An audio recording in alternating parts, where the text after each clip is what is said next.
Hello, everybody. Today I am trying Beam watercolors for the first time. Welcome to Art Prof. This is our global art party. Let's get started with the supplies. I want to do a couple of swatches so all of you can see how these look and tell me in the comments if you have used Beam paints before. Beam paints are Indigenous plastic-free art supplies. This is the maple palette, has some wonderful colors. I just love the piece of wood. And then thank you so much to Manette who bought this for me. This is a Northern Lights travel card, and there's some beautiful names for the colors, which I totally cannot pronounce, so I'm not going to try, but Shell, Beach Sand, Wet Grizzly, Dreamer's Gold. And I also have this tiny little sample of pumpkin spice. Let's just test out a couple of areas. I'm getting my Sumi brush, and tell me in the comments if you've never used Beam paints before, if you have a favorite type of watercolor of another brand. I just bought some Daniel Smith at the art store yesterday because I was trying to find the right color for my fumage work.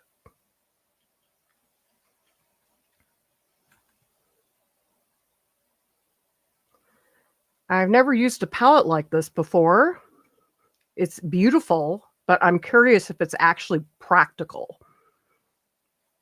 I love the idea though. So I'm trying to see what is the pigment load.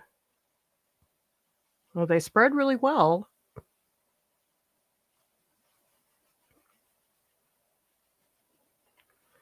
I guess I would just worry that maybe this palette will get too dirty really fast, but maybe I can just clean it in between the colors. Okay, let's try some of this yellow. And this yellow is called Butterfly Flower Milkweed. I think that's what it's called. Oh, wow, that is really bright, everybody. That's a beautiful, intense yellow. Oh, I really like that color. I'm liking them so far. I definitely feel like because they're not in tubes, that it's harder to get a big chunk of pigment, because this is the Daniel Smith that I bought. This is transparent red oxide. And I know for this, you can get like really thick, juicy pigment very quickly, because these are basically the equivalent of a watercolor cake. You would have to take time to do that. Tell me in the comments if you like cakes or tubes. My preference is definitely tubes. Okay, let's try some of the green. Maybe just because I'm impatient. I don't like having to sit here and pull up the paint. I know that's like a really shallow reason for not liking cakes.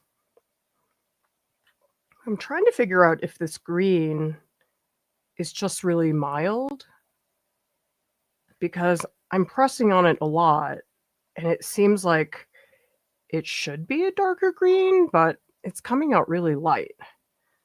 That could be my fault. But it doesn't seem like it's getting much darker, which is surprising. I thought that looked sort of like a Viridian. I thought it was going to be a darker green. Let's try this one. Ooh, oh, this one's really nice. Oh, I like this. It's sort of like a very pale lime color.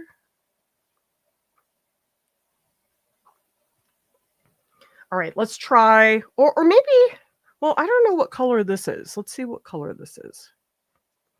And by the way, if anybody wants to paint along, the reference photos are in the video description below. Oh, okay, so this is nice and dark. It's like a very gray blue. Oh, yeah, okay. So I guess that green really is just value-wise, that dark, light.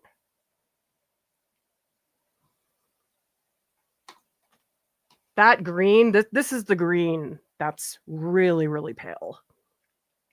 Okay, and I want to try out, there's some brown here. Oh, I guess a lot of the colors so far are not that dark. The blue is the first one that I really thought was dark. Although, again, maybe I'm just being impatient. Pulling them up. Okay, that's a little bit darker. But still, you have to sort of sit here and do that. Definitely have too much water in here. Okay, let's try some of the other colors. I did not try the black.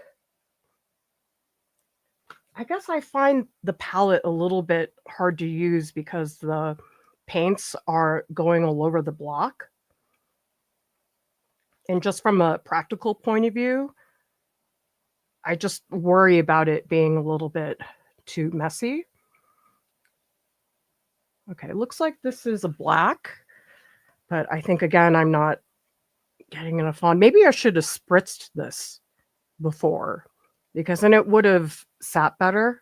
Oh, yeah, there we go. Yeah, I would recommend with these, spritz it first.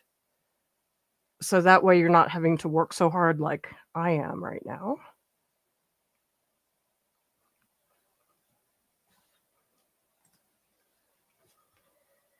And let's try, I feel like I should do the brown again.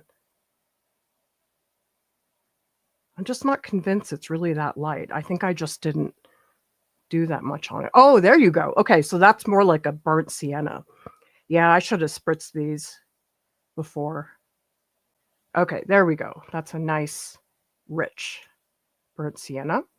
And what I might do is just put these aside for a little bit, let them moisten, and maybe then I'll be able to get the darker color. I'm just trying this blue again. Oh yeah, that blue is way darker than I had it. Oh, I really like it now. Not quite a phthalo, but it's a nice, rich teal. Okay, yep. I definitely need to let these moisten up a little bit. In fact, I'm curious about the green again, that maybe it just was so weak before. Oh no, it's still really light. I'm just going to try the pink again. This is a very magenta red. Oh, there we go. Okay, all right. Clara being impatient. Don't do what I did. Oh, wow, the pigment on the red is really good. That's very strong. Okay, let's take a look at some of the comments. Because you know something, everybody, this is the first stream I've done since my dental surgery. And I'm a little bit self-conscious right now about my speech, but maybe some of you can help me out.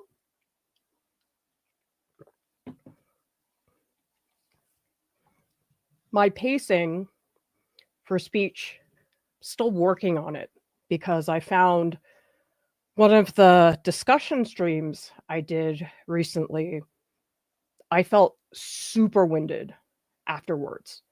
And so I have to work a little harder to organize how I say things. Oh, very cool, Manette. So if you missed it, Manette is the person who sent me the beam paints. Thank you very much. We were talking about them in art club, and I love it when art supplies just show up on my doorstep. Dusty likes Sennelier. The delicate colors are very forgiving. I've never used the Sennelier watercolors. Another brand I've never tried before is the Schminke. Okay, so they do have teals that are very pale. Yes, Anna, the paints are dry, and you do activate them with water. Organic Silver Moon says, I used paint and oil and now acrylics because I can't breathe cleaning the brushes. I'm really wanting to use watercolor. Really enjoyed the blending. Oh, watercolor is so great because it's just so easy to pick up.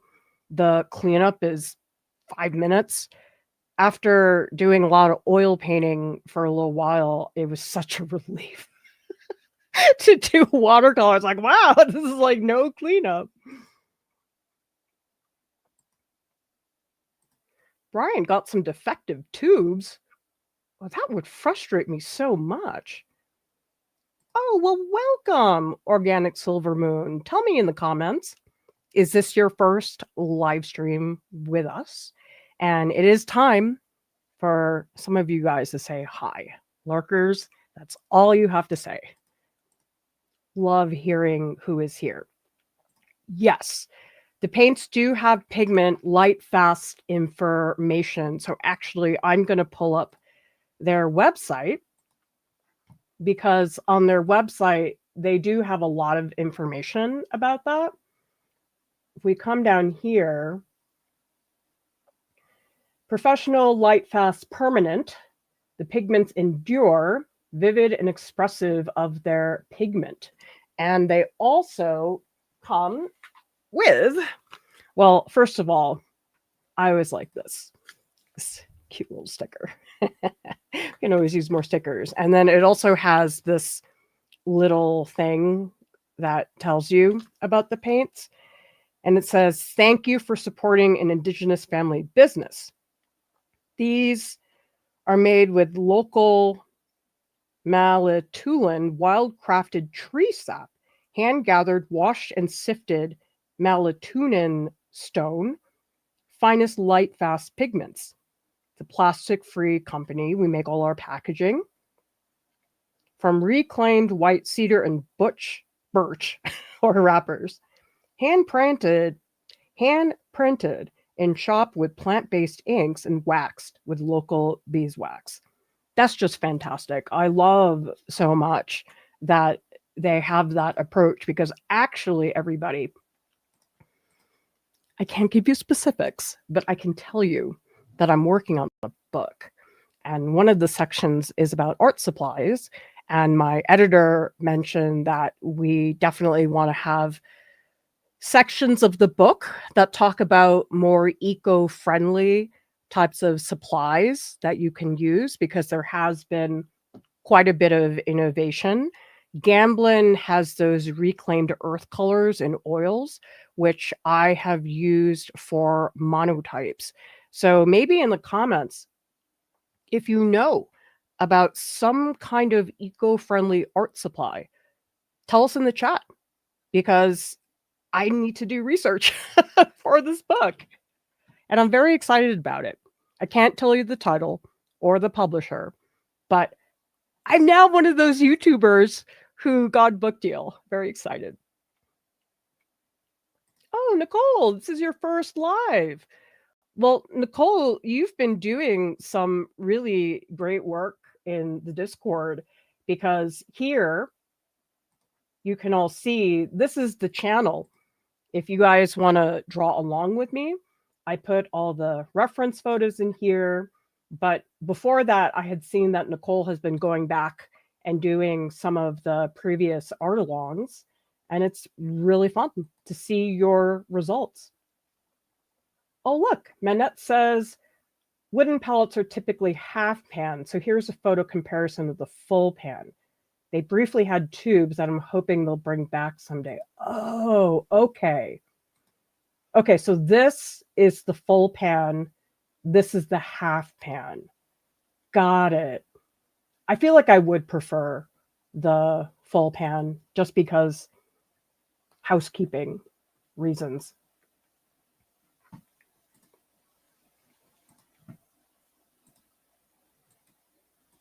Oh, Lisa, your husband bought you a stuffed animal rabbit for you to sketch. Well, that's what I'm doing today because my kid was asking me about doing a painting about this particular gorilla. And so I figured I would just do that. Yeah, the links to the beam paints, it's all in the video description below. Oh, good. I'm glad you like the slower pace because if I talk any faster than this, it's like way too much effort. What I'm trying to do is organize my energy because if I get all excited and I try to talk the way I used to, I get really tired very fast.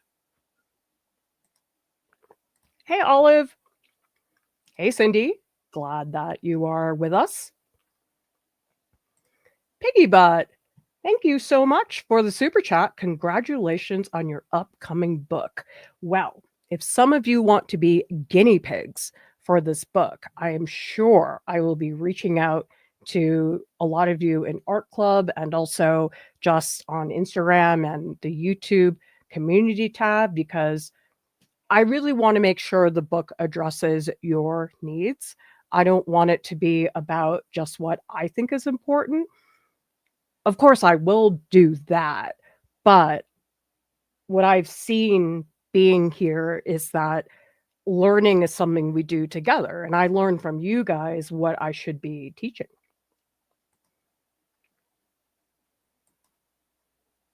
Carrie says, I love beam brushes.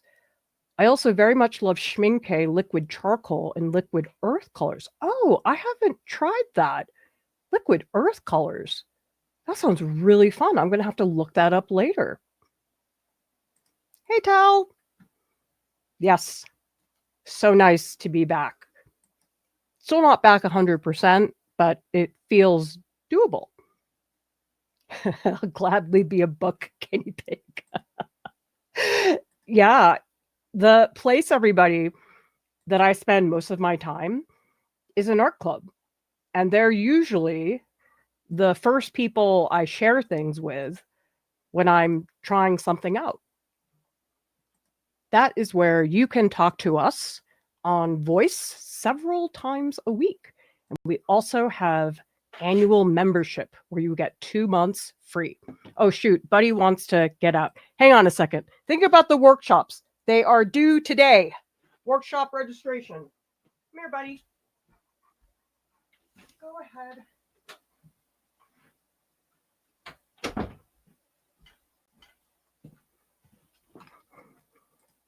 I was trying to get Buddy to leave earlier, and he did not want to get up. So I had to just let him stay until he was ready to leave. Okay. Let me come back. I want to try out the metallic colors. Actually, let's try pumpkin spice. I don't really use metallic watercolors very much. Does anybody do that? I have the pearlescent ones that I bought in Japan, and I tried them, but it's not really something I have found a place for in my studio practice. Okay, this is pumpkin spice, yes. Has anybody here been to Trader Joe's recently? That place is Pumpkin Spice Explosion. I actually saw at the grocery store pumpkin ice cream sandwiches. And all I could think was, I don't think I want to try that. That sounds a little bit yucky. Yeah, see here, you can see how much richer it is. I think I just have to sit and let them get wet. Okay, but let's try the metallic versions. If I can find the booklet. Okay, here we go.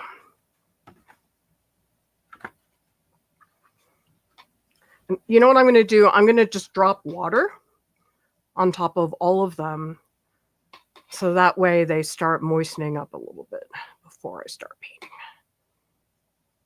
And I think this is just a swatch card. Oh no, it's a travel card. Okay, so you use this if you are traveling and painting plein air. Okay.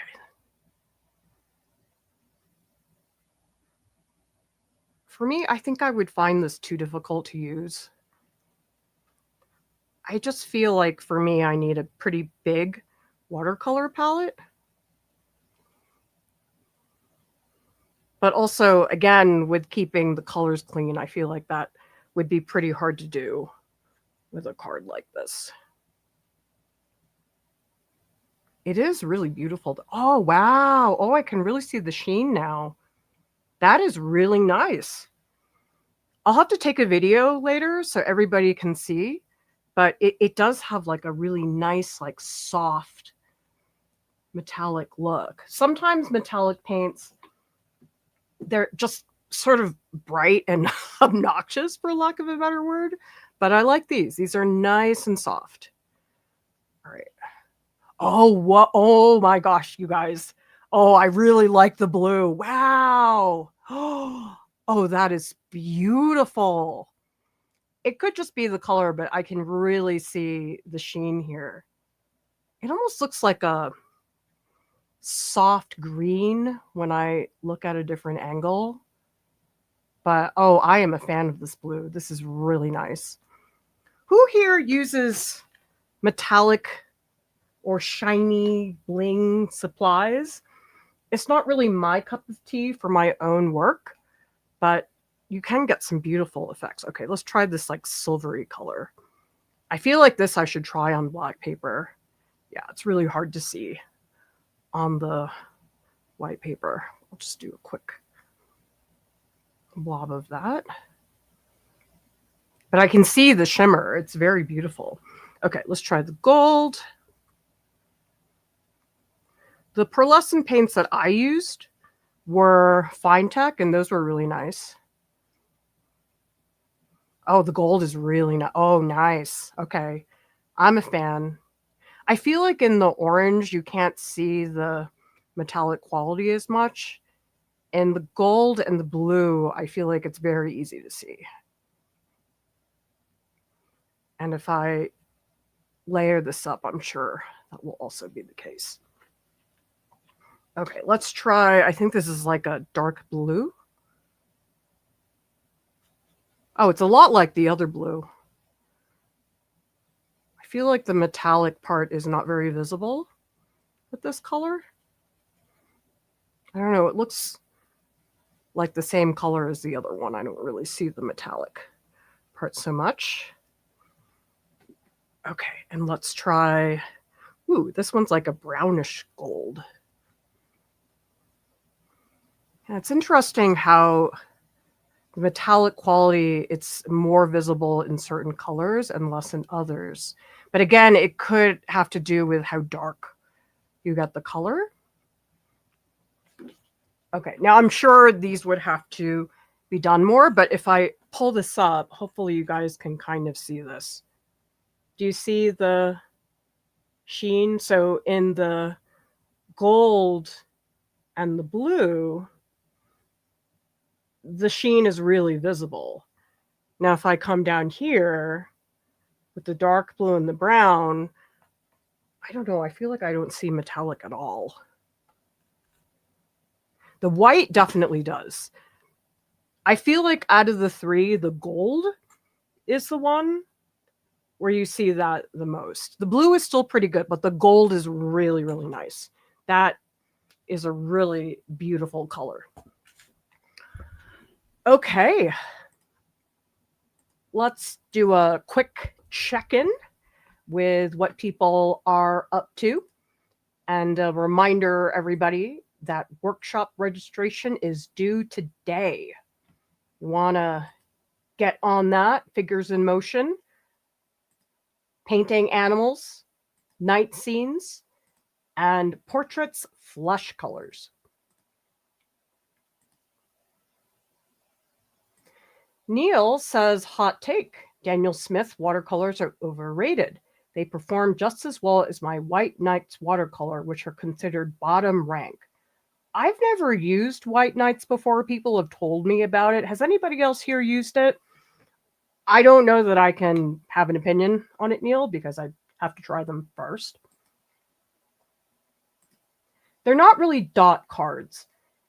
Daniel Smith has that. You really could paint quite a bit from that travel card. Oh, if you guys want to see shiny, sparkly. This was for one of the art club live streams. Look at this silly octopus painting that I did. Isn't this hilarious? Because I was doing a live stream for art club and I couldn't think about what to do. So I was like, okay, I'm going to make this really silly octopus bling painting. It's like so not who I am, but I had a lot of fun working with all those various colors.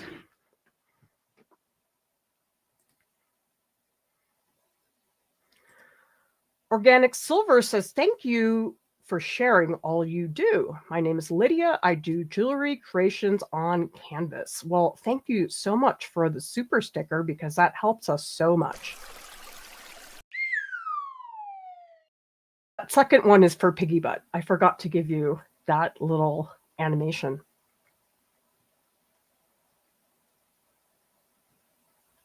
Olive says the book sounds exciting. Definitely be one of the first people to order it when it comes out. I'm excited.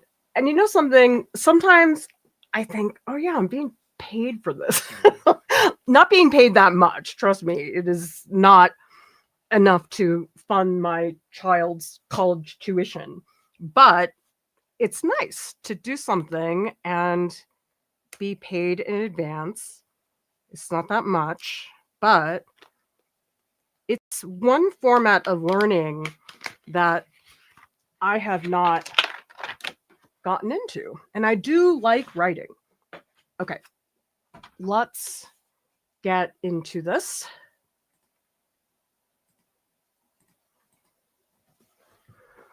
All right. I'm going to make sure. And by the way, everybody, if you would like to share what you're making, you can put it in the Discord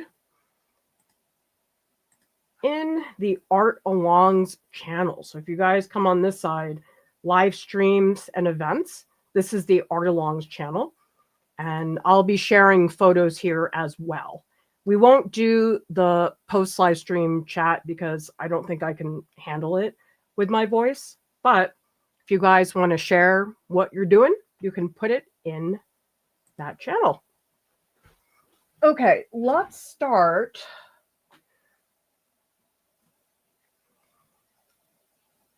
I think I'm going to begin with this brown. Should be a nice neutral color. Usually I like using something like yellow ochre because I don't want the value to be that dark. I want something that's really, really easy for me to paint on top of. This part of the process is really just going to be drawing so I can place things. And I also have this palette. So that way I have some mixing space here and I can try out some of those colors. Lisa saying, how did you pose the stuffed animals? Did you use safety pins to secure the poses? I just stuck them against the sofa and I put that red blanket on top. Yeah, I didn't really need to do that. I mean, granted, I wasn't trying to do something super specific.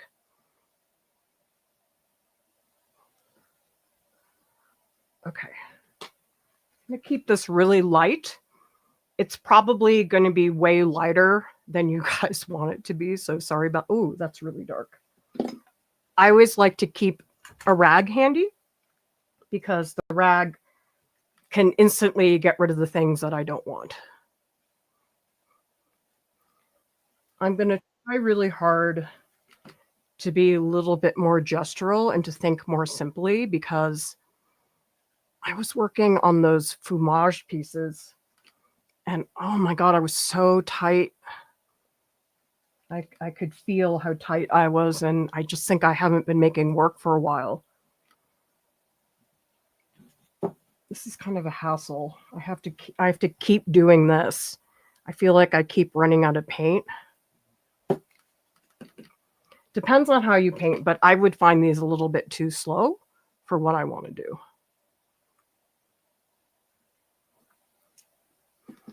Really simple, really light. I'm trying to map out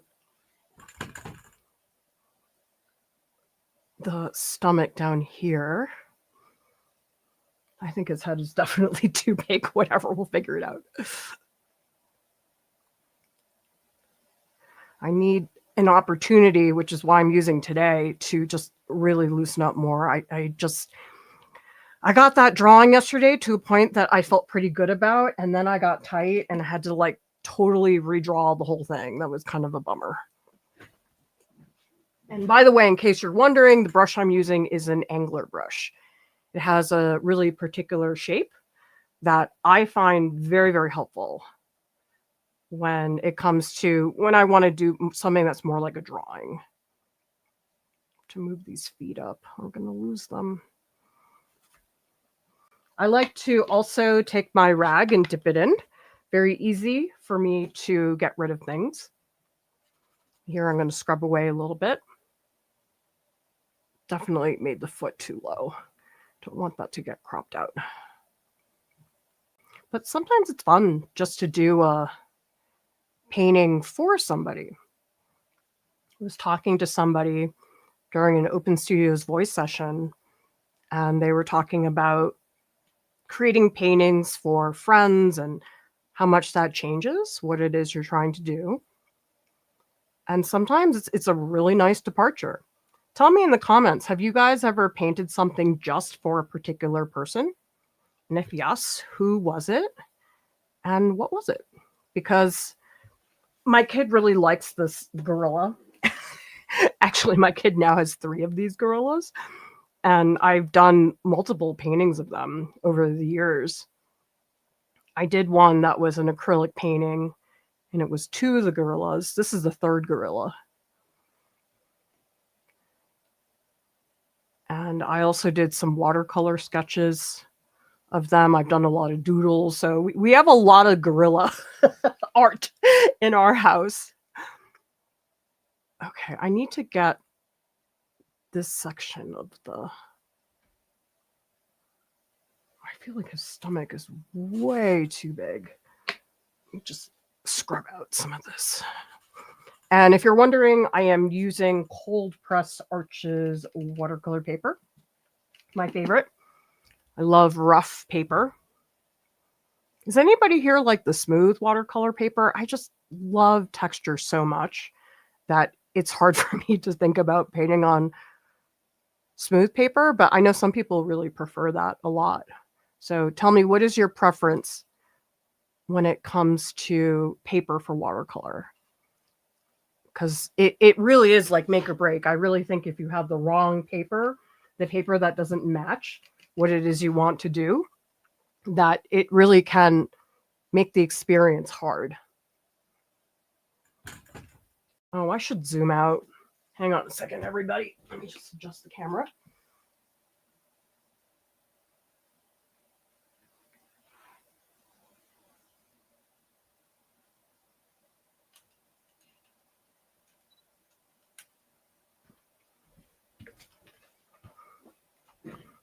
This is still a little darker than I want it to be, but I'm not super worried because this subject is so dark. If I was painting something that was really light, probably I would be a little more careful, but I feel like here I don't have to be so much. Oh, this feels good. It's just fun to make something. I know for my kids, it really is something they enjoy. I don't know that they are very vocal about it. And the other thing I like to do whenever I paint things for my kids is I don't sign it with my name. I sign it Mama, which I like. That way the paintings I make for them are really different than the paintings I make for other purposes. Ooh, he looks nice and soft. Oh, okay. I think he's a little bit too far to the right, but honestly, I'm not that worried. And let's do the little duck. I've had this duck for a long time. My husband gave it to me. Gosh, I must have been like 19 or 20 when he bought me this duck. But I liked the brightness of the colors. And a lot of the stuffed animals that I had as a kid, my kid has now, which is cute.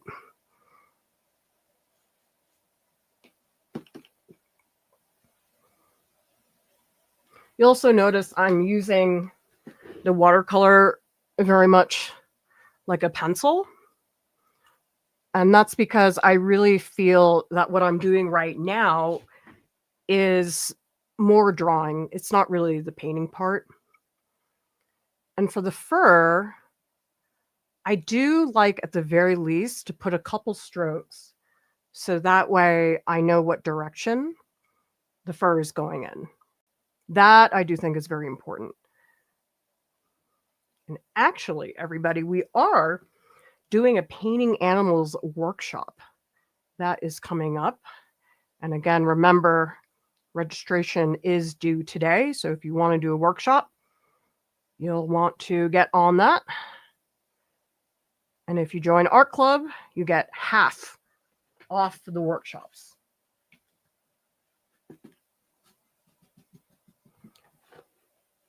Okay.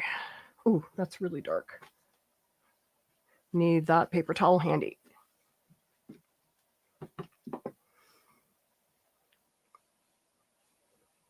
Here I am going to try to be a little lighter because the duck is yellow.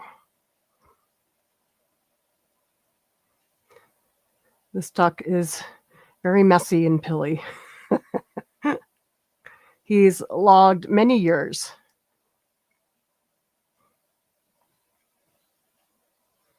And the thing is, I don't get to make art for my kids that often because I'm so busy doing all these other things, but I try to do it. And I still haven't finished that sculpture of Buddy, which I know, I should. But sculpture is so much more involved. And so sometimes I think about it and I'm like, ugh, I don't want to do it. Drawing is a lot faster. Okay, I'm stepping back. I think I need a little bit more definition for the fur because I don't want to have to be confused by that. And by the way, everybody, this Sunday's Art Bites newsletter talks about that movie Mean Girls. Who has seen Mean Girls? And who has no idea what I'm talking about? That's fine. It's not my favorite movie, but it perfectly describes what I talk about in the newsletter. And I just thought, oh, that's it. Because the teen movie that I was obsessed with was Heathers. Does anybody remember that movie? Oh my gosh, I have that whole movie totally mesmerized. Not mesmerized, memorized. I was obsessed with Christian Slater. Oh my God. Okay, that's pretty good. Let me just shoot a photo and I'll put that in the Discord so that everybody can see this better.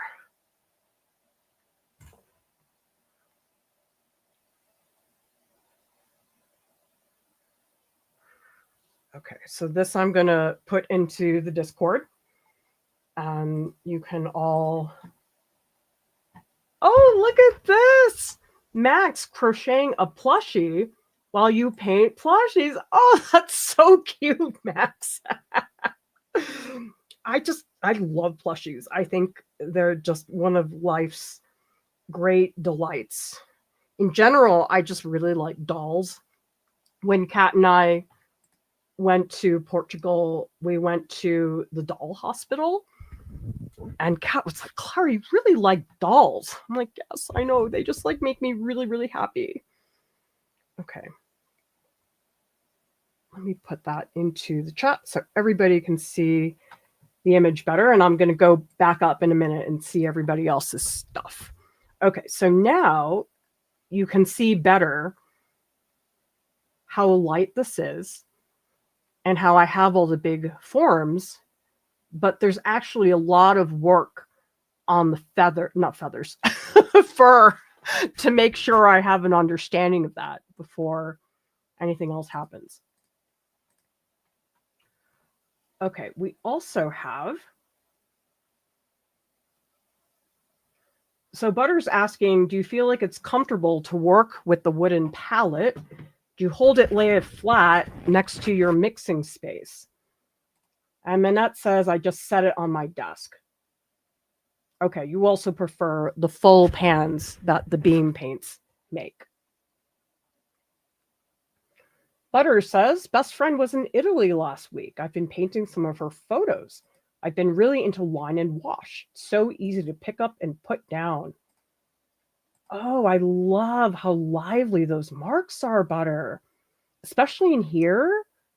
Because with architecture, I think it's really challenging not to get super caught up in making things accurate because we're looking at architecture. But isn't this just beautiful? How lively these strokes are, and then how some of the lines are wider and thicker. Oh, you have got a great grip on line, Butter. Nice job.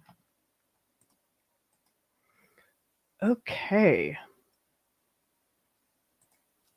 Okay, so all of you watched Mean Girls when you were 13, Gen Z. Oh my gosh, you have to watch Heathers. It depends on the person, obviously, but if you've got a dark side, Heathers is it. It has great lines that now I feel like I want to watch that movie again. Okay, so the millennials, Anna, also like Mean Girls. Okay, so I guess it's a millennial movie, high school movie of your generation. Heathers is very dark. Like if you don't like icky, gory things, don't watch Heathers. It's pretty gross. Organics is asking, how do I get to your Discord? You have to be a member. The regular area of the Discord, like right now we're in the public area, so anybody can join. Art Club is a whole separate thing. Art Club is our paid membership. So you pay a monthly fee and you get to talk to the staff and me on voice several times a week. We have critique channels. That's where I spend most of my time. So if you want to hang out with me, that is the best place. But anybody can join the Discord. It's totally free. And there's a link in the description, but this is the link. It'll just take you to this page on the website. And we have instructions here about how to join. And also we explain some of the public areas. But the workshops and art club are also held in the Discord. So you can always just join for free, take a look around. If you like it, you can join art club. Okay.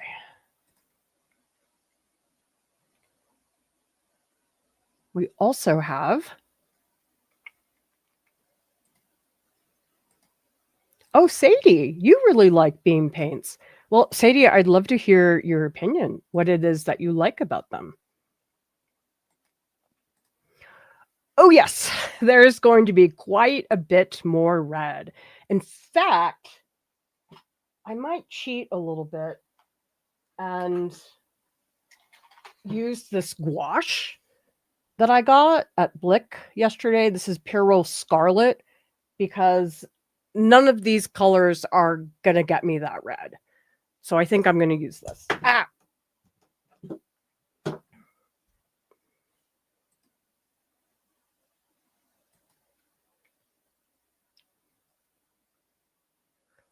Well, welcome back, Butter. I'm so glad you're here. I raced home from work when you saw it was watercolor. Well, Butter has also been doing some really cool stuff for the art dares. So the art dare for this month is smash and crush. And so here's Max, who broke the phone and it fit the art dare. And then Butter, I read this beautiful story about your friend modeling and posing with a mirror and then also the cucumbers. I love seeing what people are doing here. I believe you're going to be using this. The art dares are really fun because it's a way for everybody to work together on the same prompt. So this is the prompt for this month, smash and crush. And so we have all the information here. Okay. Let's get back into this.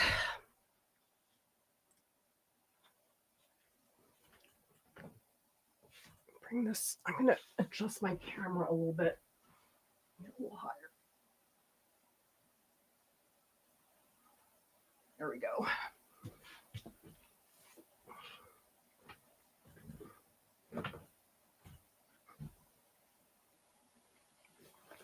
For those of you who paint with watercolor, and maybe you're still learning, what do you think is the hardest part of watercolor?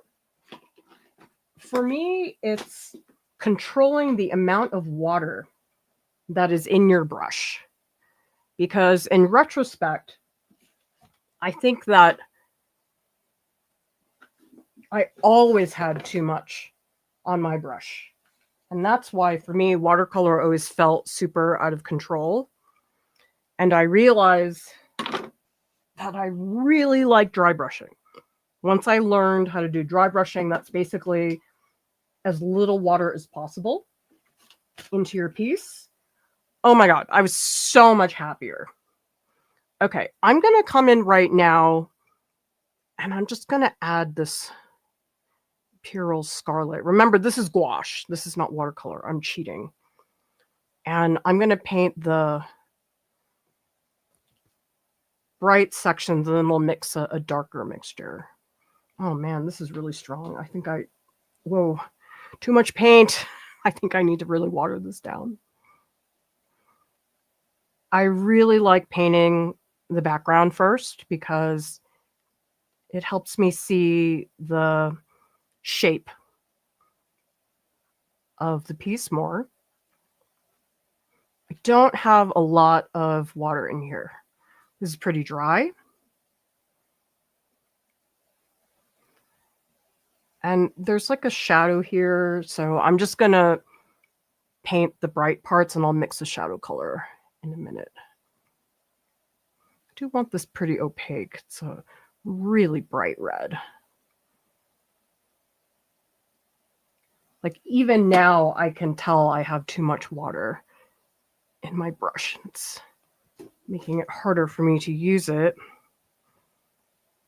How many people here like gouache? Because I just recently started using it for the gouache marathon. That was really fun. But gosh, I'm so behind in terms of my gouache technique. I really don't feel like I understand it that well.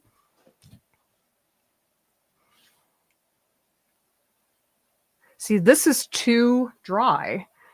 And so I need to activate it with some water. That to me is the hardest thing about these mediums. How much water is in your brush and does it match the kind of effect that you want? I tend to veer on drier rather than more wet because when it's wet, it just feels like a slippery fish to me. It's really hard to control. Oh, there's like crap on my easel. Ugh, it's like eraser crumbs from all the fumage work I was doing. But I find it very satisfying to paint in the background first. It just makes me feel like I'm a lot further along than I think I am. So if you haven't tried this method before, it's really effective.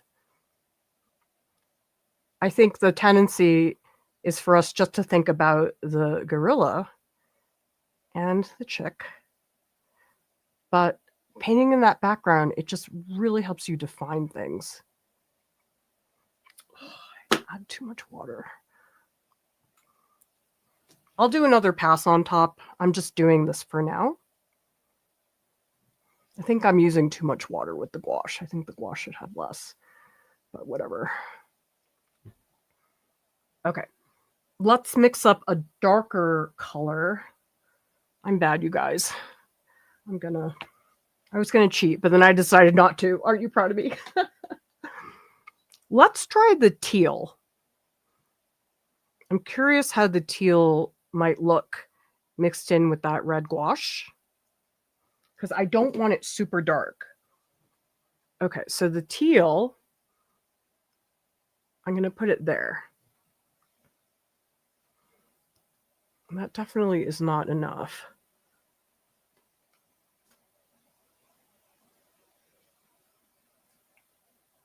Okay, but let's just try something pretty light.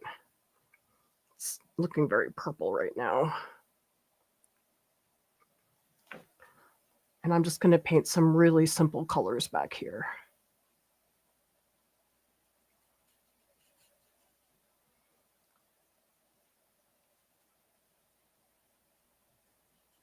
Ugh, that's kind of ugly. Well, oh, you guys, I should have put, you know what I'm going to do instead? This will be better.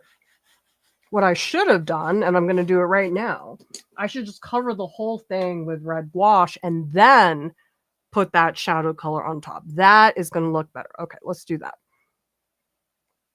Because the beam paints, they really aren't that thick and dark. And so I think this will be better. Okay, so straight red gouache background.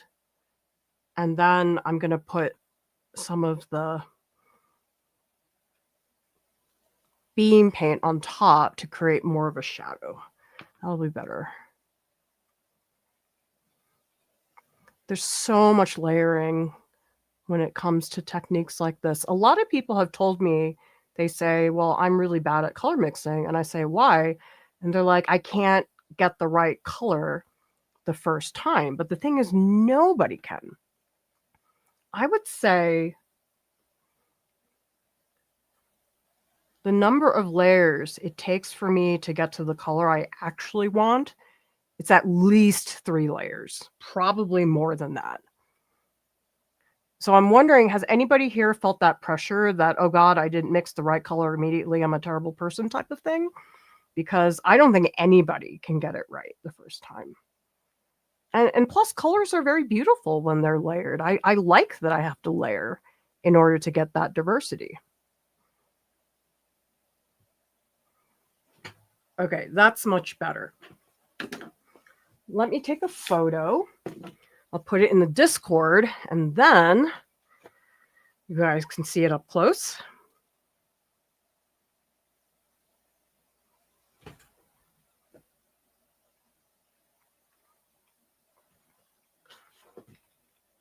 Okay, we're going to get this into the Discord.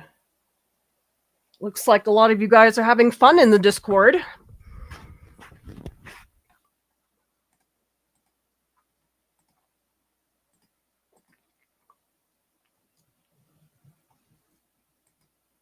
(7A), layers for sure is the way. So many layers, way more than people think is reasonable.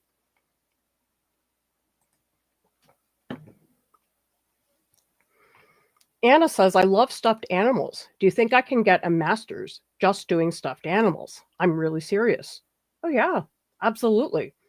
My former student, Hannah Bierman, let me see if I can pull up her stuff, but she's shown in big New York City galleries, and she did her MFA. And I feel like she does put animals into her work.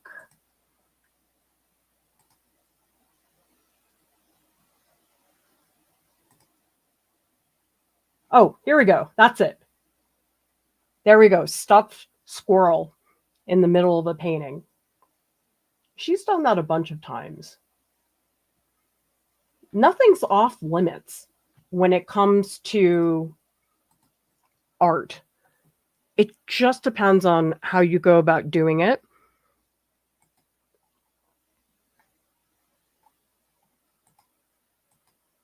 Ava says, I have the full set of beam paints. I do like them a lot, but still, I hardly ever use them because I find them so inconvenient.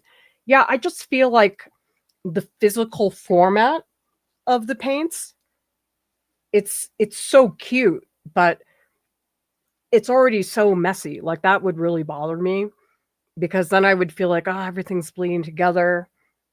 That alone, I think, would bother me. And then the travel card, you guys can see it's just paper. And again, the colors are flowing. That's why I'm a tube artist when it comes to watercolor. Butter says, I found learning to layer properly to preserve luminosity to be hard in watercolor. How to plan the painting with a tonal study first. I was talking to somebody in art club the other day about how you can prevent getting muddy colors. One of the ways to do that is to preempt that process by making your painting too bright on purpose, knowing that as you work on the watercolor painting, it is going to get muddier. And so if you start too bright, it gets a little bit muddier.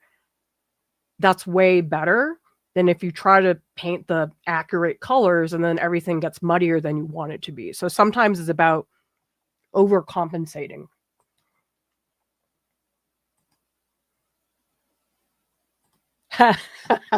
You thought I would add a jungle theme. Nah, I was thinking about color because I wanted something that would make the duck really stick out. And plus I had a red blanket. It's not really something I thought too hard about. Rose says, sometimes for gouache, watercolor brushes that hold less mixed media brushes make it easier to control. Yes, that's why the Sumi brush is not such a great option. But again, it was just there. Does anybody feel like so much of the time your decisions are, oh, well, I have this, I guess I'll use that? Because I was trying these experiments with matte mediums and I thought, well, I could go to the store and buy this, but I happen to have soft gloss and it's sort of similar.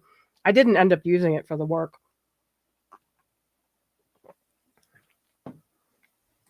Being patient, absolutely. Manat says, lately I've been trying to lean more into the color bleeds to see what happens. Color bleeds can be beautiful. This is my problem, Carrie. When to stop is really important because it will go muddy quick. However, to play devil's advocate, I will also say that people oftentimes tell me I can't do anymore, when actually it's more that you need feedback to figure out what to do next. Because people say that to me all the time when I'm critiquing their artwork.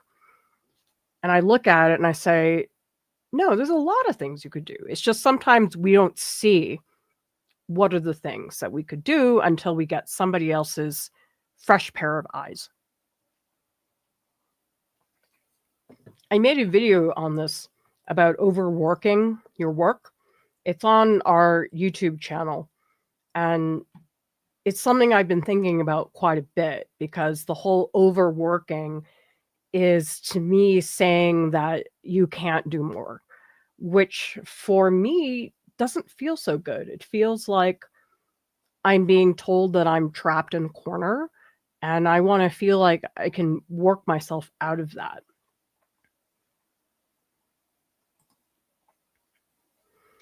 Cindy says, I do a lot of abstract, out of control stuff, so I like the unpredictability of watercolor. Have you granulating watercolor, Cindy? I do have a stream on it.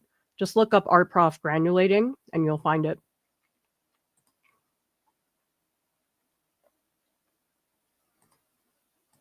Yes, so Nicole is here talking about the free part of our Discord community.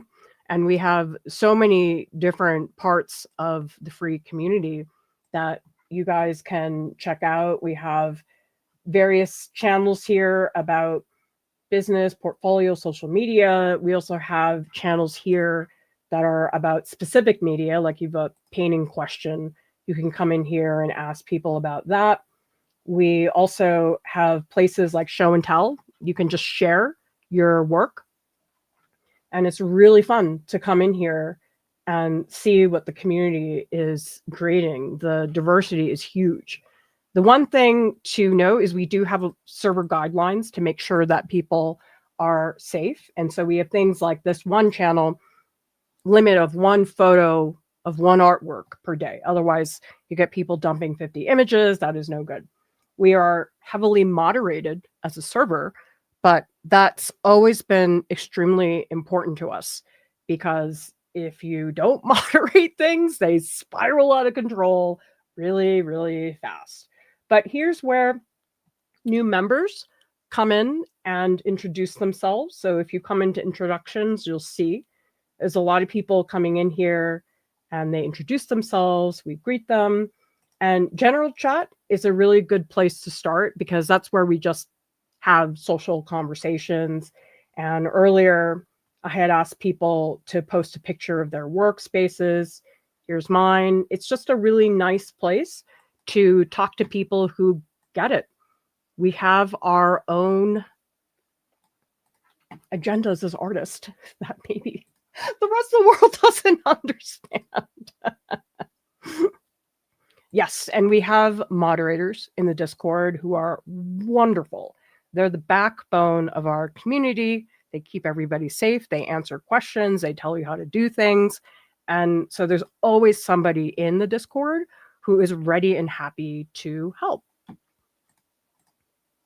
Okay, let's get into some of the colors. I'm going to get in a little closer so you guys can see. Actually, let me just fix one thing so that way you guys can see the painting a little bit better.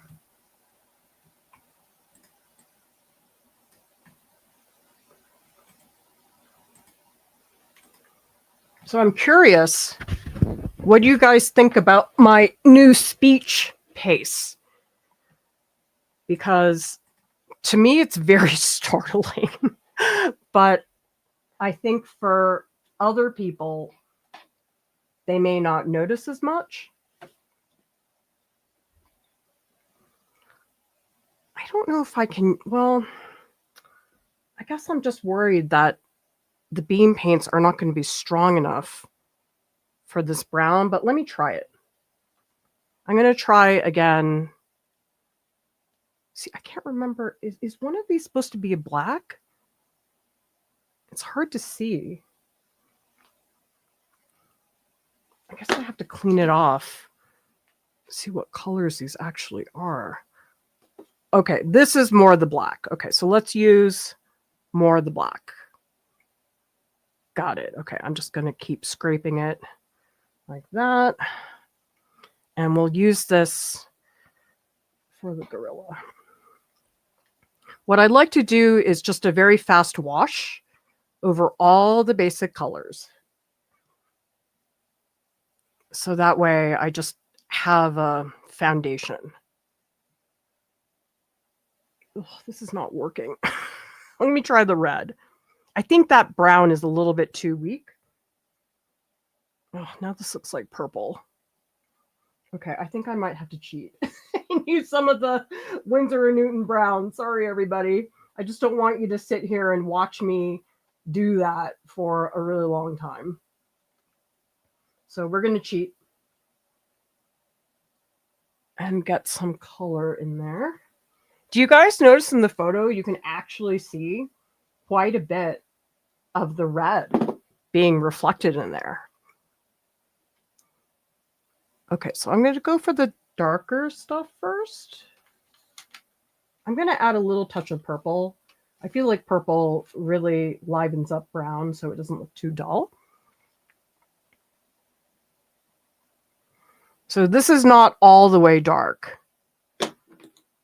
Actually, I'm going to switch to the bigger brush. That will be better.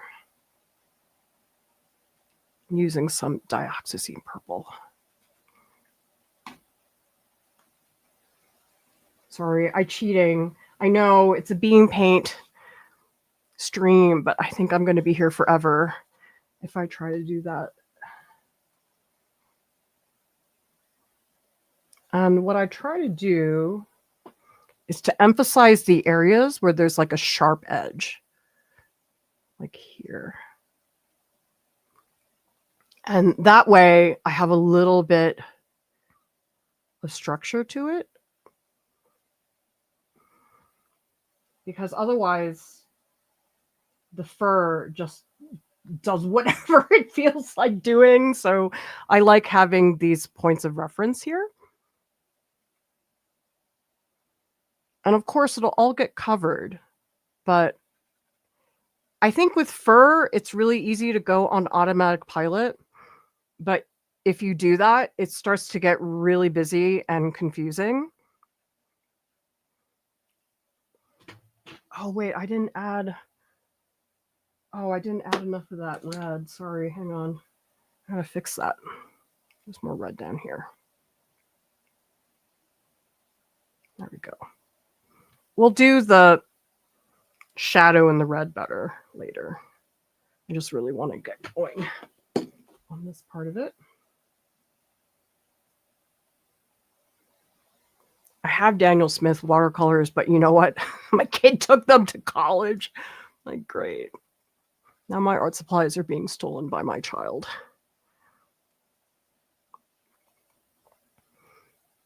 This to me is dry brushing.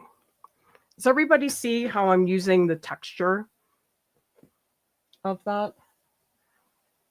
So there's not that much water. I'm trying to separate things like the arm over here.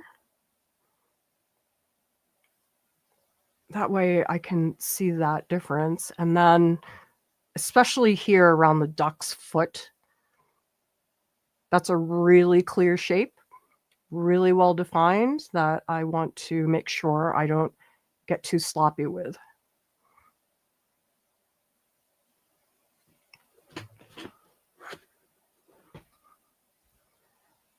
And I also think, even though I'm nowhere near being finished with anything, I do think it matters to do the brush strokes in the direction. Because I think sometimes we just go, bleh, oh my God, there's all this fur. I have to do all this stuff. But this helps me structure things so I don't feel like it's so out of control. I don't know. I'm a control freak. Maybe that's my own personal hang up. This is too big. Let's make it a little bit thinner. Ah, that's a lot better.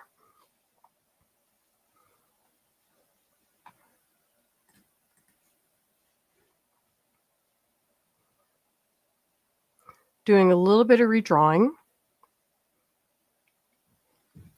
just in the areas that need it.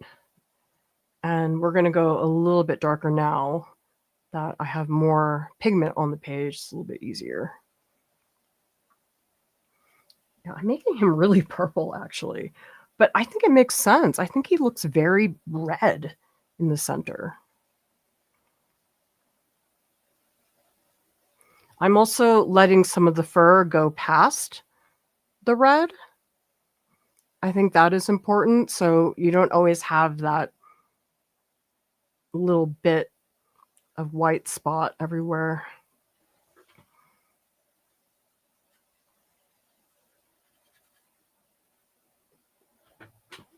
So you can see these strokes here not even close to being done, but I'm already getting into the mindset of the brushwork. I think brushwork is one of the hardest things. I think we underestimate brushes. We think, oh, a brush. Yeah, I know what a brush is. It doesn't feel like it should be that hard, but I think brushwork is one of the hardest things. What do you guys think is the hardest part of painting for you? Is it color? Is it brush technique? Because I think my brush technique was really bad for a long time. I think I was drawing with the brush. I don't think I was really painting with it. And that's why so many of my paintings just were so stiff a ways back.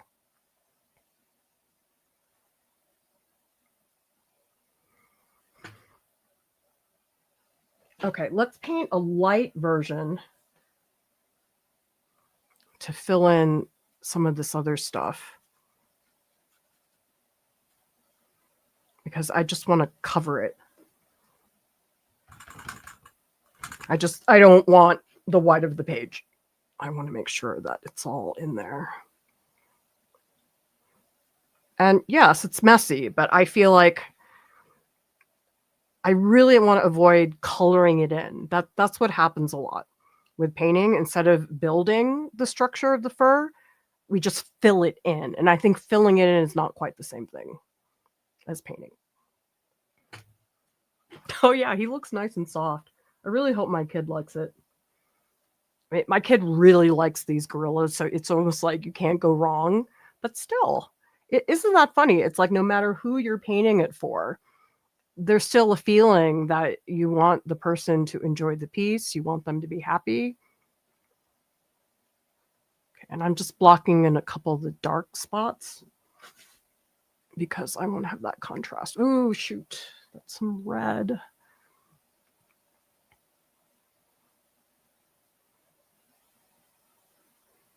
Okay, and then the other thing I want to do is use a different color for the face and the hands. And for that, I think I'm going to use like a raw sienna. It's sort of like, it's a little dull. I think what I need is something more like a raw umber, but I don't have any raw umber. So let's just try this color. Ugh, too much water. Shoot. Way too much water. I lost all the color. Oh, that's way too yellow ochre. Maybe I need like a little bit of blue. I'll add like a little bit of cobalt blue. Oh, that's better. Okay, good. So it still has the yellow look to it, but it doesn't look like yellow ochre. Okay, that's better. So this is yellow ochre with some cobalt blue. Trying not to add too much blue. I don't want it to turn to like green.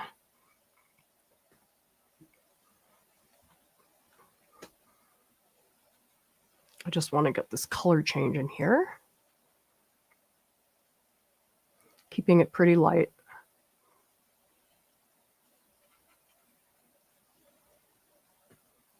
And I do want to get in the color of the duck before I go any further, because I do think it's very important you get all those colors, you have them all in place. Okay, now this, the yellow, I definitely can use the beam paints for that, because I did really like this yellow. This yellow is really luminous and bright. Oh, I love putting that in. It looks so good against the red.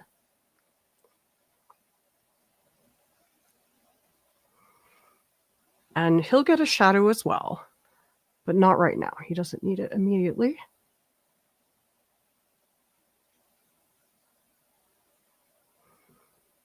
Okay, and for the orange, I'm just going to mix a little bit of the yellow with that red gouache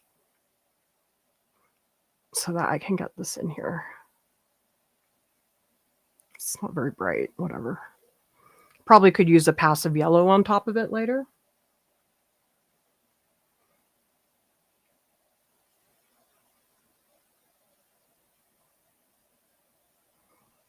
Okay. Okay, let's take a photo. And I will post this progress in the Discord. I'm also going to post some close-ups of the paint. Okay, let's get this into the Discord.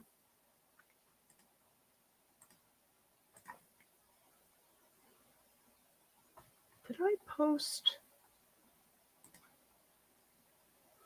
Oh, great. A lot of people are sharing in here. Fantastic.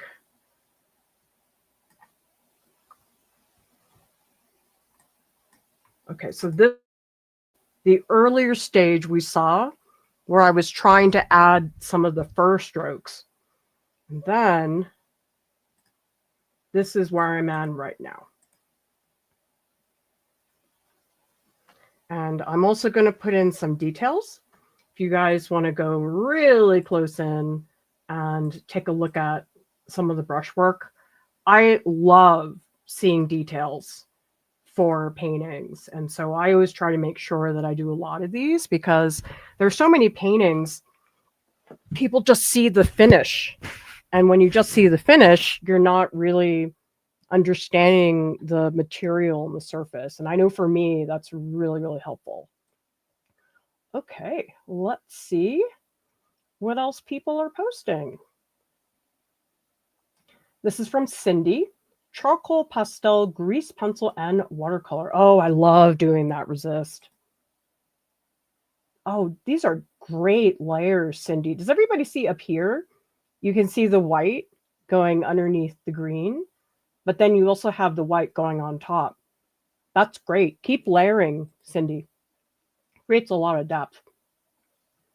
Lisa Pizza says, painting between initial glaze, then moving to shadows, too much water or too much pigment. Well, I'd love for you to share some of your work, Lisa. It's so fun to see the range. Olive says, an attempt to draw my dog's destroyed giraffe plushie. Not the best, but it's just a warm-up. Going to try drawing it with pens next. I was talking to somebody, Nicole, was it you who mentioned the warm-up thing? That I do a lot when I'm just drawing. I can't just start making a piece. I think this is so lovely, and I love the bumps that you have on top. That's wonderful, Olive. My dog, Buddy, he doesn't like plushes at all. It kind of bums me out because I would like to buy him some plushes. So Manette has ideas for mini paintings based on some of the music I've been listening. Oh, I love the atmosphere. Oh, and the narrative, you got the creature at the top, the large person. That's wonderful, Manette. You really are thinking spatially. Tal finally found your beam paints. Oh, okay. So these are some of the beam paints. Oh, I'm so curious what it's like to paint out of this because, to be honest, I'm not a huge fan of that piece of wood just because it gets messy. I feel like this would be a lot better.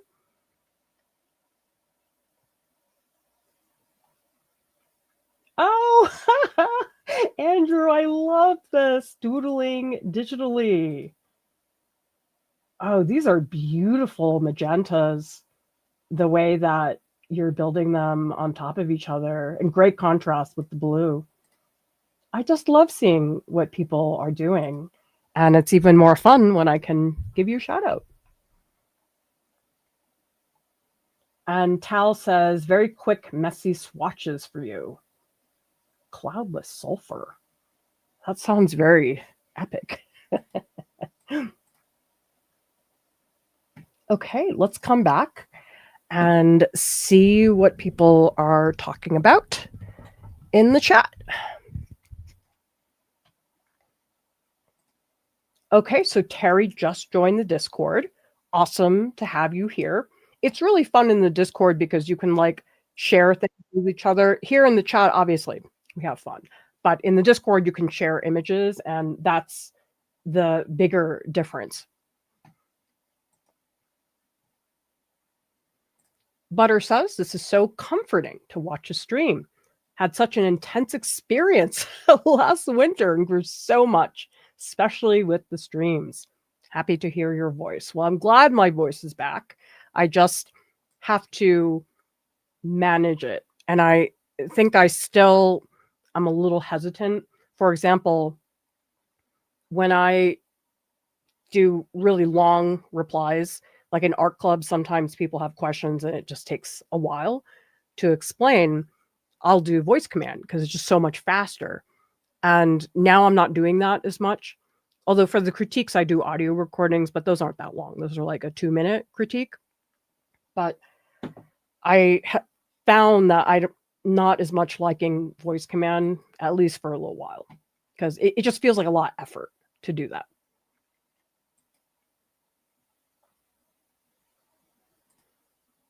Maybe, Anna. Hard to say. Screens are so different. Things can look completely like not the same color.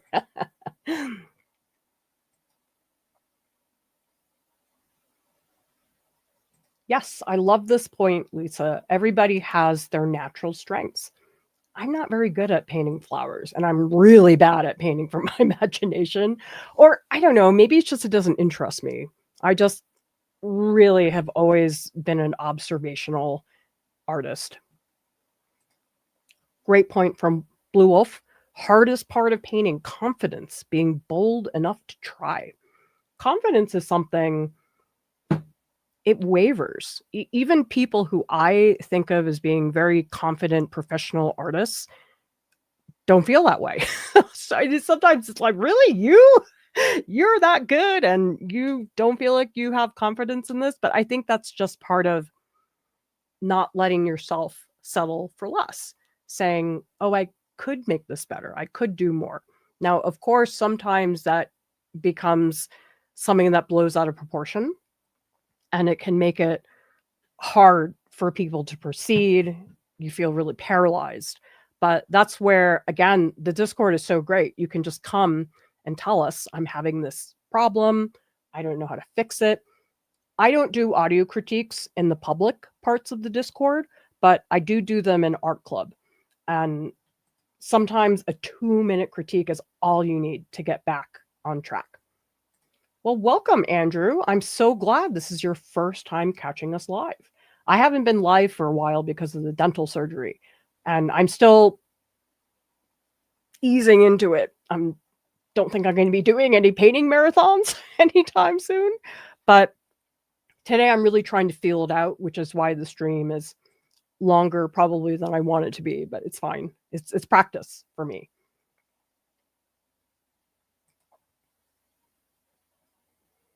Piggy Butt says, I think it's helpful to see how you can integrate new supplies with your existing. I'm sure many of us are art supply hoarders. Okay. Who here's an art supply hoarder? Well, okay, but granted, I have a really particular reason why I'm like that, because the second I think I don't need something and I give it away, I need it a week later. That's why I hoard art supplies. I really can't help it sometimes. And remember, everybody, that workshop registration is due today. You want to join in and work with a small group of artists. I think so many of us are learning all by ourselves. And when you can be with other artists and you're all working on a similar technique or subject, I do think learning is faster. I think that we learn so much when we see what other artists are doing. And we really have a great time because you got audio critiques. We have the 3-hour live session. So take a look at that, because we need registration now to make sure that these workshops can run.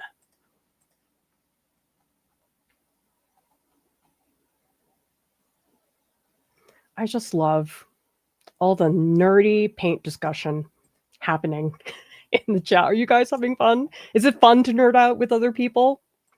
Sometimes people will say, oh, is this too much for me to be talking about things? I'm like, no, I love it. I love every minute. There is a really impressive conversation in art club about fountain pens a little ways back. I learned more about fountain pens than I ever thought was possible because you're chatting with people all around the world, people who have tried so many different brands that you've never tried before, and it's really fantastic. Oh, good. Thanks, Carrie and Anna. I'm glad to hear that I sound fine.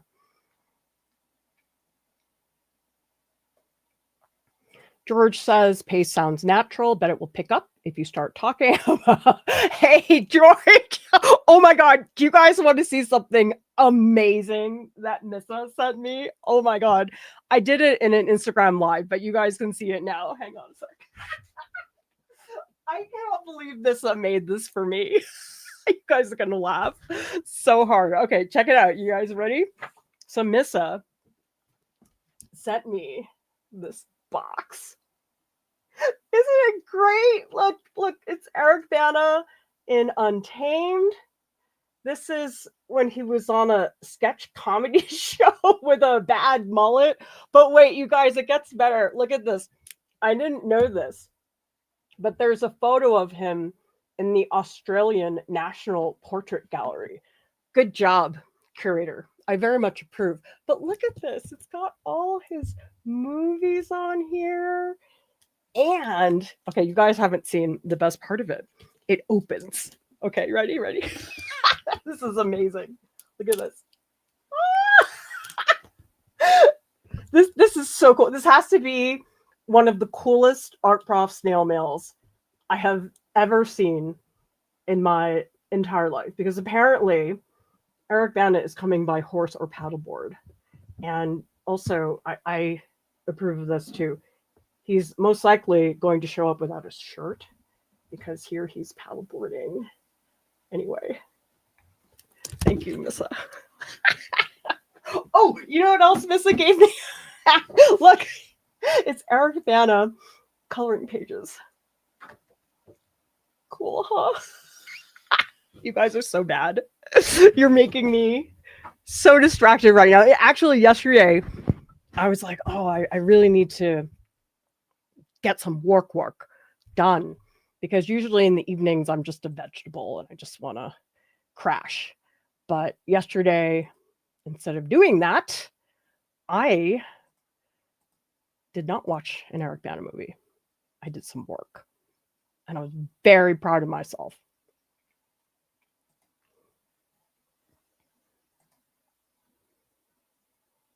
Yes, Lisa, you were in that epic fountain pen chat that was in Art Club. It could have gone even deeper. Oh, yeah, we probably could have kept going on and on. Lately, we've been talking a lot about watercolor. That I could keep going on and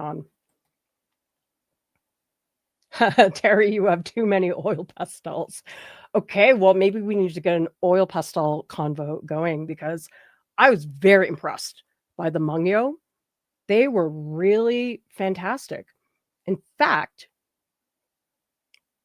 I feel like it was between the Caran d'Ache and the Mungyo that I liked. But the thing is, the Caran d'Ache is harder. The Mungyo has more of a glide. They're very different. I feel like with oil pastels, the differences between brands, it's almost like a different material. I feel like certain brands, of course, there's differences, but I feel like an oil pastel, the differences between the brands is huge. Totally different creatures.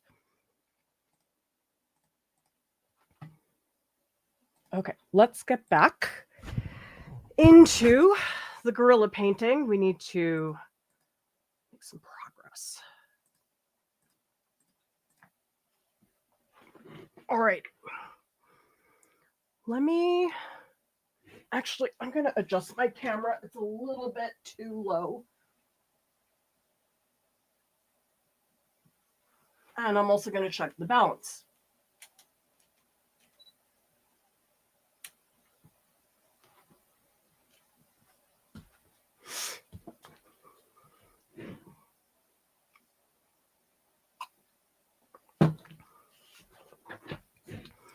Okay, I would like to add some darker colors.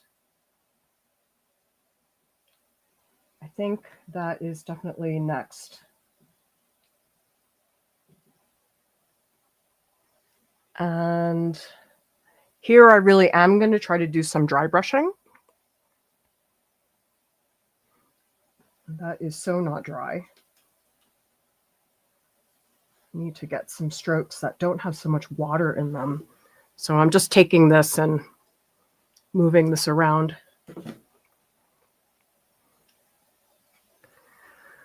Actually, you know what I'm going to do? I'm going to add some blue because I feel like it's getting very mushy. And maybe if I add some blue, we have some cooler shadows. So I'm just adding some cobalt. I think it's going to just end up looking black, but at least I know I have a cooler color in here. I feel like this might be Prussian blue. Not totally sure.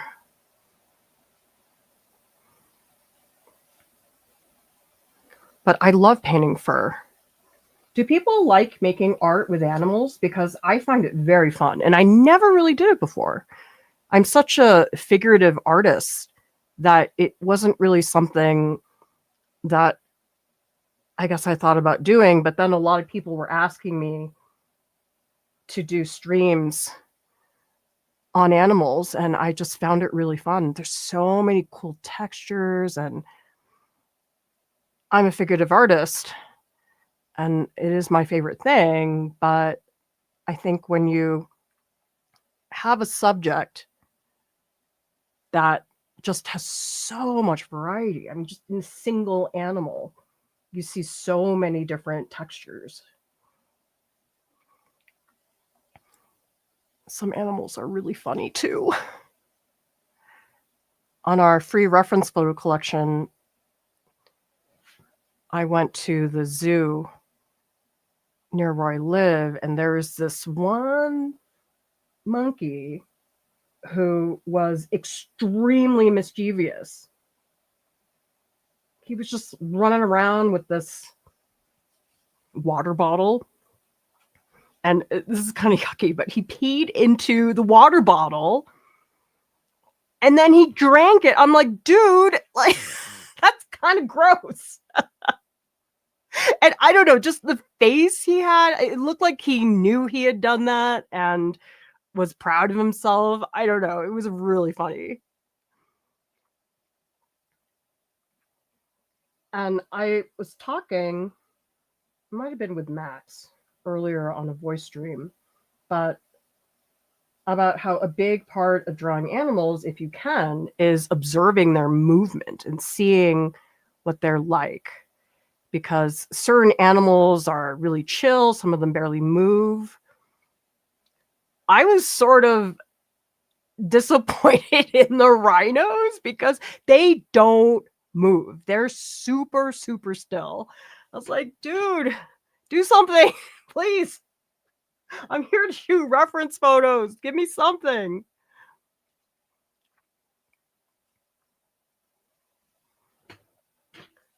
I feel like the way I use the brush for the fur, it's sort of scrubby.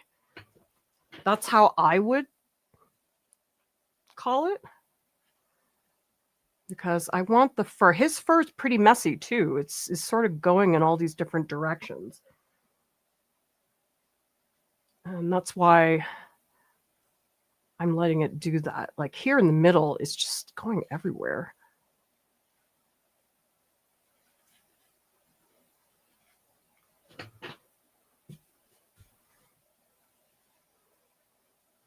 Plus, the other cool thing about giving work to people, your loved ones, is just seeing their face. It's just so fun and it's such a beautiful experience because most people, your average person, doesn't usually have art that's made just for them. And so I think when you do that for somebody, it's really special. Okay, we need to get back into here because this is not dark enough.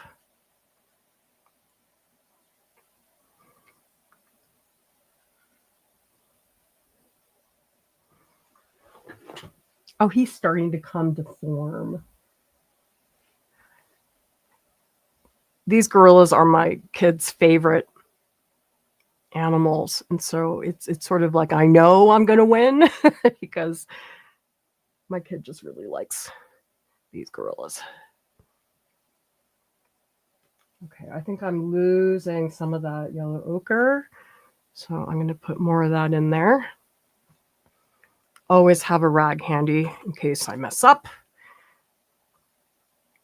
It's pretty often I'll go in and have to fix things.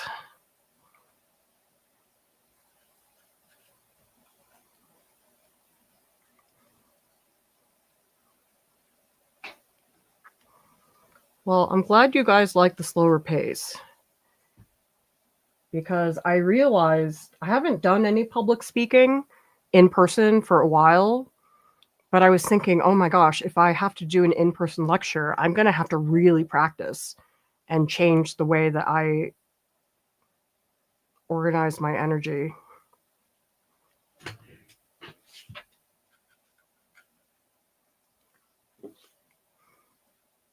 It's really fun making him all messy. I don't feel like I gave him enough hair at the top. Whatever. I'm just filling it in. I know it's messing up the background, but whatever. I'll fix the background later. And this would take many, many more layers for me to get going. But today's just about getting the basics in there.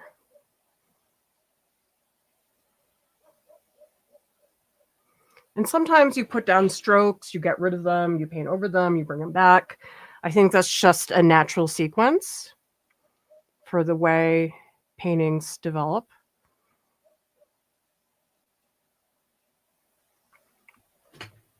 Well, that's really fun.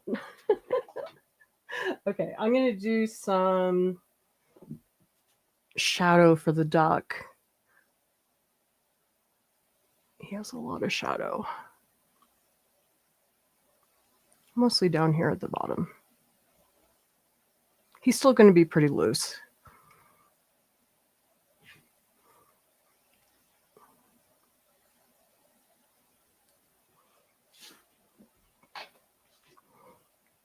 Okay, I definitely need a much more intense orange. I feel like that orange there is getting really light. I need the saturation level to go up quite a bit.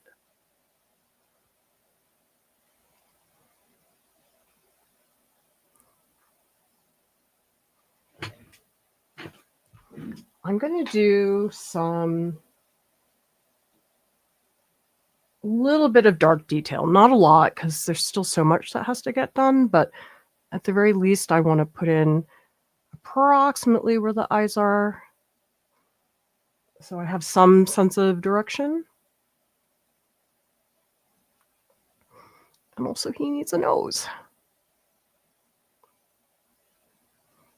This is those moments where you're like, oh yes, he looks like a gorilla now.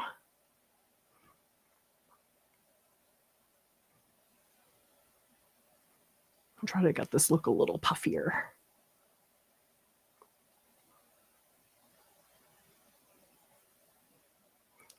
Oh my gosh, I'm having so much fun, everybody. Nice, chill Friday.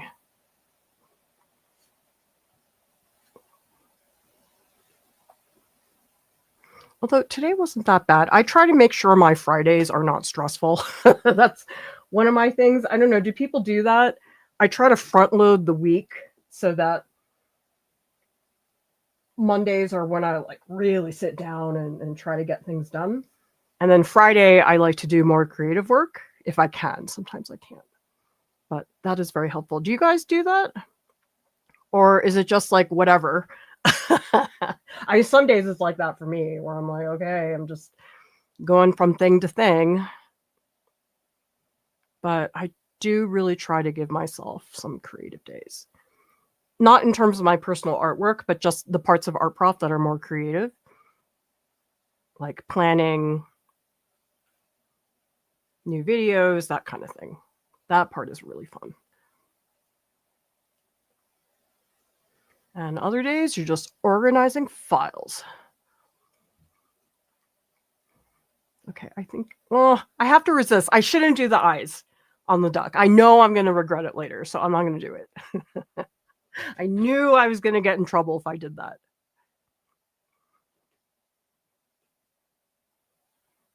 Okay, I'm going to do a little bit of work on the hands because I feel like the hands need at least a little bit more form before I go further. Like especially this one has like feet at the bottom. These gorillas have very fat feet. And that'll just give them a little more form.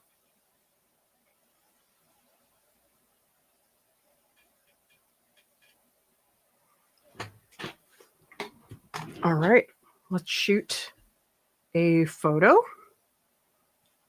Still needs a lot of work, but the basics are in there. And let's also check the Discord and see what people are talking about.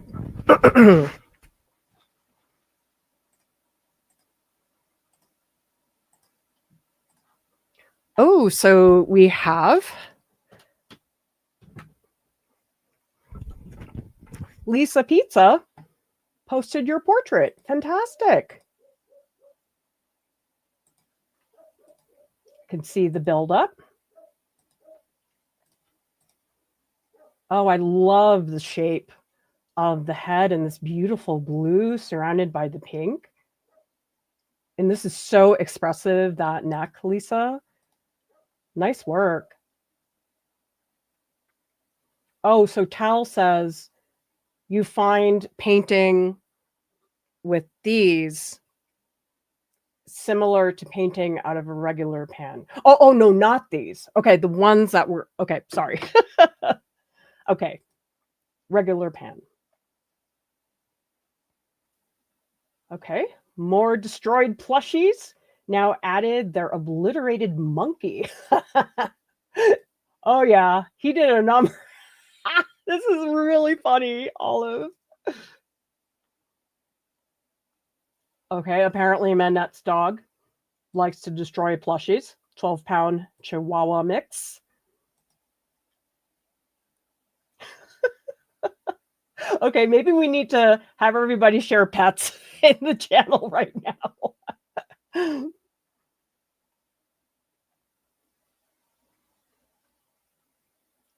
So Nicole says, close-ups of plants. I don't usually notice. This is a baby spruce cone. Weird. That's such a cute little form. And now you're painting it. Nice job with that red. It's nice and vibrant, but it's also dark. You need it to be dark. Actually, I can post this right now.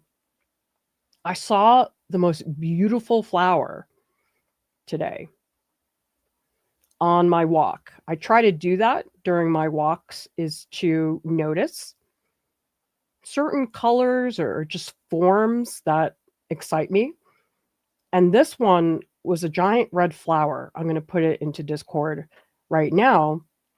And it had these little dewdrops on it that were really beautiful. I'll show this to you guys. Look at this. Isn't that gorgeous? Like that color. I feel like it's going to eat me. But I just loved how gooey all of that was.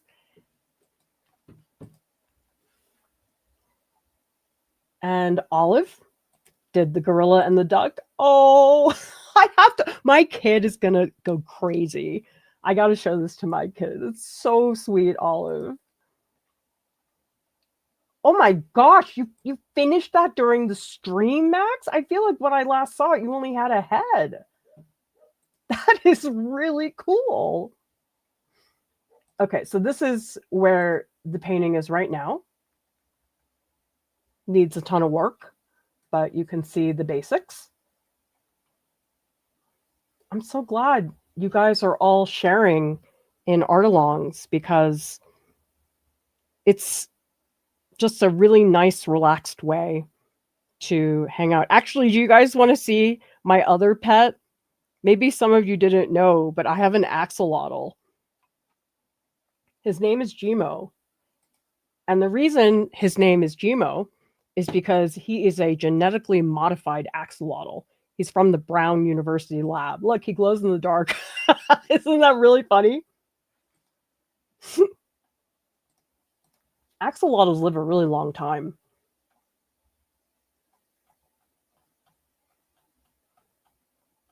Just want to make sure I'm not missing it. Whoa, wait, what? Wait, is Lauren at your studio like right now, Anna? That's really funny. Oh my gosh. Well, hello, Lauren. Very cool.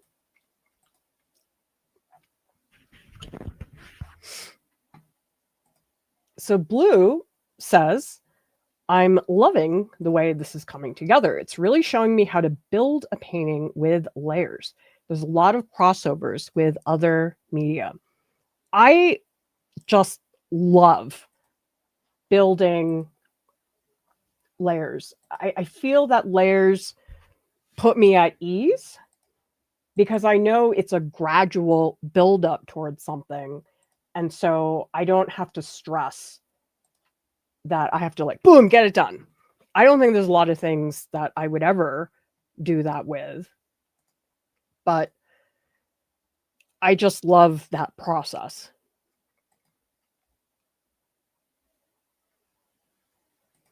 Terry says, my art is starting to look intentionally messy. It's a fine line. Sometimes messy is exactly what you want.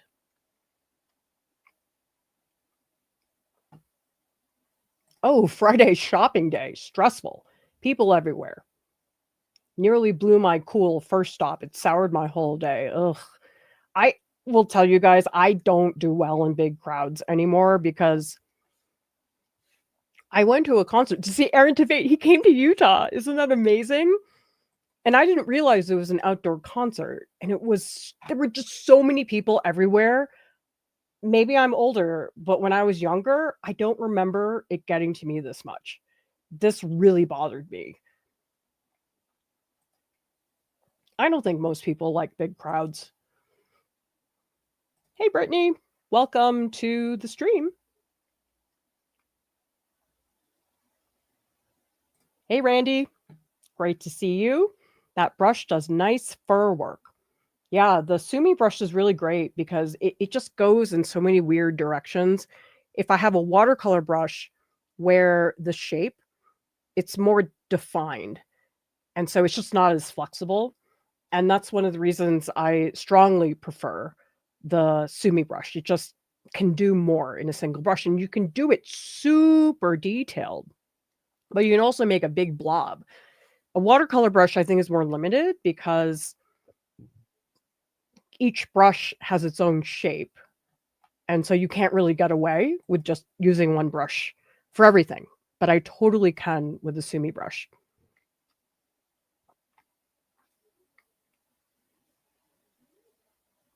Nicole says, somehow convinced myself that I couldn't draw animals, but I'm getting into it. They're so funny. Oh, I know. The expressions are hilarious.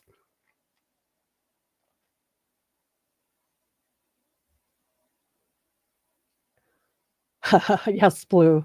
There is no such thing as too many oil pastels. I know you guys keep sending me so many different brands. I think I've tried Sennelier, Caran d'Ache, Paul Rubens, Mungyo. I feel like I'm missing one.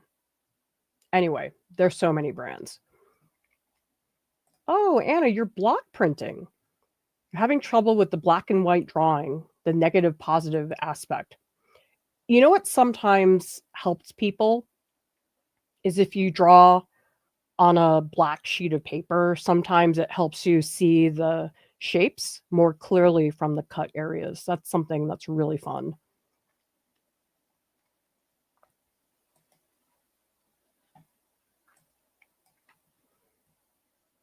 And a reminder, everybody, last day to register for workshops. We have several. We have painting animals. That's exactly why I programmed the stream. Did you guys guess? Watercolor seascapes, figures in motion. This is a chance to work with a small group. A lot of us are working by ourselves, and it's so nice when we can step outside of that and work with each other. So many people tell me that one of the best parts of the workshops is just seeing so many pieces by other people, that you learn so much learning and seeing their work, because certainly I'm part of it. I teach the workshop, but you guys learn just as much as from each other as you do for me. And that was the case when I was teaching at RISD. A lot of students would say to me, one of the best parts of art school is you just get to see so much work. Oh, I have tried pen pastels, Brittany. To be honest, I didn't like them that much. I feel like I could use them with something else, but they were a little bit too blendy and smeary. I found it really hard to do something that had more of a grit or structure to it. So on the stream, I started with pen pastel, and then I ended up adding some Caran d'Ache on top of that. The other thing too is, no matter how much you pick up the pen pastel, it still never really gets that dark. And for me, I really like dark stuff. That was sort of hard. Yeah, Olive B. So fun to sketch your pets. Did anybody know that David Hockney has these wonderful drawings of his sausage dogs? They're some of my favorite pieces by him. He's known for his swimming pool paintings, but I love these dog paintings. Thank you, Jen. I'm so glad to hear that. Oh, you just woke up from a nap. I took a nap today. That's probably why I feel okay today. There's a story behind our axolotl, because he used to be at the RISD Nature Lab, and my kid had seen them there and really liked it and was like, oh, I want an axolotl. And so I asked the Nature Lab person, I was like, where can we get one? And it was hard to get one, so we just didn't get one. And then she called me one day. She's like, do you want Gmo? Because he has evil brothers, Zoshi and Lucifer. They were chewing his arms. It was so sad. And one of the arms was like totally chewed off. And I don't know if you guys know this, but axolotls can regenerate. And so his one arm, it's really small, but he does have new fingers. The other arm is like really mangled because they chewed his arms. And so that's why we have Gmo, because we had to rescue him from his evil brothers.